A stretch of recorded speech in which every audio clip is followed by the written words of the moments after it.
day 4 of being a girl. Hello. First of all, I would never open my video saying, "Hey guys." Third of all, I know that this is what you want. You want me to respond. I didn't have time to respond to those. I was really busy, auditioning to be in movies, and now I actually just walked as a model in New York Fashion Week on a runway. So sorry I didn't get to you sooner. So what's up, y'all? You guys already know who this is. This is the infamous Dylan Mulvaney. He's replying to this girl who was cosplaying him and making fun of him on TikTok.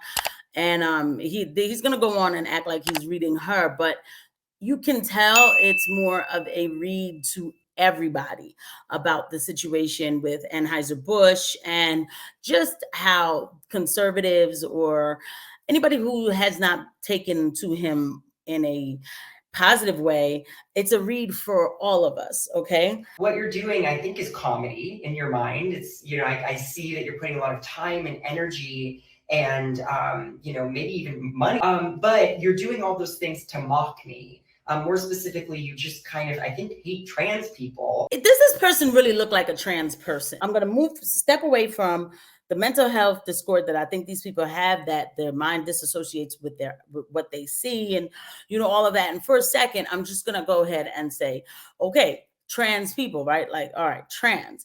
And I remember in my time growing up, when I would see trans people, or what we used to call transvestites, they looked more like the gender that they were trying to become. Dylan Mulvaney here does not look like a trans person. And I think that trans people should actually be offended by this guy, because he's also it's not even just about making a mockery of women. He's also making a mockery of the whole trans movement, that in order to be trans, you just have to think it. Which you can make fun of my voice or my outfits or, my personality as much as you want, but you don't get to mock my identity. But we kind of can mock your identity. I think you believe that I'm taking away from your womanhood when, babe, you can't take away from anybody's. This womanhood, number one, is a term that I don't even like anymore, because I never forgot when Matt Walsh was asking the trans people on Dr. Phil, what is a woman? And they kept saying womanhood is, and that was pissing me off.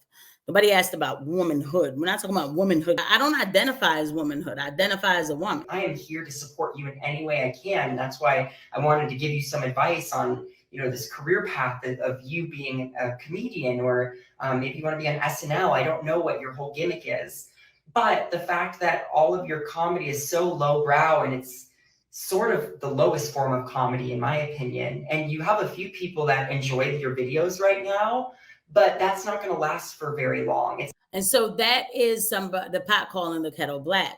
One thing I know about the left is they will run something to the ground and you won't see the person again. Right now, the left is going to use Dylan as much as possible, because his name is being said everywhere. Obviously, he brings controversy. He brings the audience and the attention. He brings the numbers. He does. And then one day, people will get tired of it. If you had made this video while I was maybe depressed or, God forbid, suicidal, that could be really effed up. And that would be on you. So, and you know that it's really directed to the general audience, because one video wouldn't drop and end a person. I'm sorry, especially a video like that. I'm sorry. The situation with Anheuser-Busch really has bothered him. It has. He's human, right? It has bothered him. I mean, he has other opportunities, but people were vile. People were, dropping cans. Kid Rock was going off on the cans. I mean, people were vehemently angry about it. The stocks are showing it. That takes a toll on a person.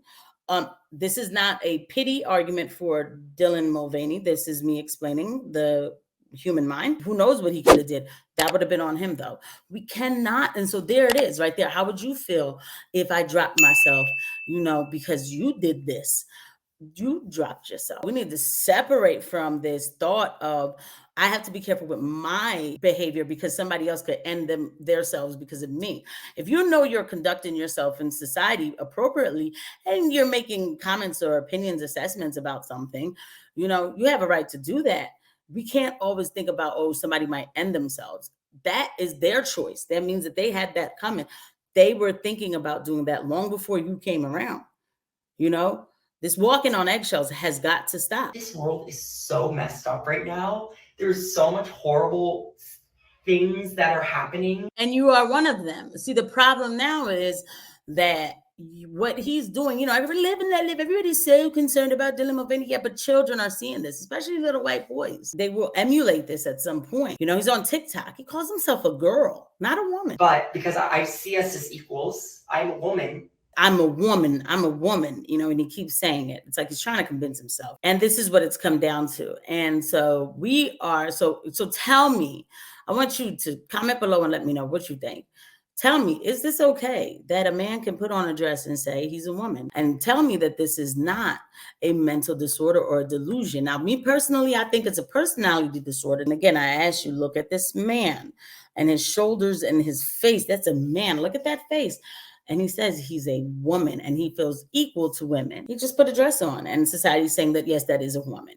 And don't believe your eyes because that is a woman. And he's telling you that he's equal to a woman. And society is chewing this man up and they will spit him out without getting any help. He needs to get some help. But in the meantime, the reality is he is not a woman. I'll see you guys at the next video. Bye.